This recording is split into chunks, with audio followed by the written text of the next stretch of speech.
So I'm working on making neural networks more energy efficient. So right now, these neural networks, but essentially ChatGPT and other LLMs, are so power hungry that they're using a lot of energy, which has a huge environmental cost. Then there's also, of course, the necessity for cooling them down, the data centers, and all the minerals, etc., that go into it. So in order to reduce all of these costs, the goal is to make these neural networks leaner, to save on energy every time they're being used. What we try to do is take a neural network and reduce the number of parameters in a very aggressive way.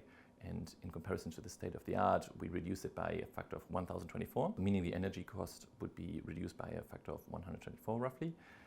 And the loss in accuracy was only about 7% points. And these are things that can be traded off against each other. But it shows that many of the real-world networks we have are way too expensive, and there are ways of making them more energy efficient. My research centers around the environmental impacts of artificial intelligence, how developers react to feedback on their code and how sustainable that is when they're training models or where they're using it. But it also looks at individual users, like end users, when they're using tools such as ChatGPT. We're testing this with developers, and we're also interviewing developers to understand how does sustainability factor into their work right now. And it seems like they have a lack of awareness a little bit, like in terms of the real data and the impact of their work. So we are hoping to make developers more aware about their carbon footprint. For end users, we're developing an extension for a web browser to actually show people live, like it tells them in terms of metaphors, like how much energy what you have just chatted with ChatGPT uses, for instance. And